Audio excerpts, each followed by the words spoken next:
कोल्हापूरच्या महालक्ष्मी मंदिरावर सोन्याचा कळस बसवणार आहेत। आज मंदिरावर 1.5 किलो सोन्याचा कळस बसवला जाईल।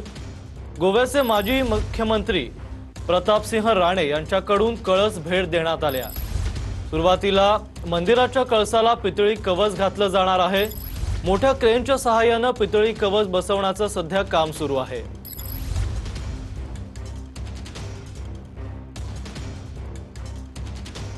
तर कोल्हापूर अंबाबाई मंदिरासाठी गोव्याचे माजी मुख्यमंत्री प्रतापसिंह राणे यांनी सोन्याचा कळस भेट दिलाय। मंदिराच्या कळसाला पितळीचं कवच बसवून सोन्याचा मुलामा असलेला कळस आज बसवला जाईल। सोन्याच्या कळसाची अंदाजे किंमत 2.5 कोटींपेक्षाही अधिक असल्याची माहिती आहे।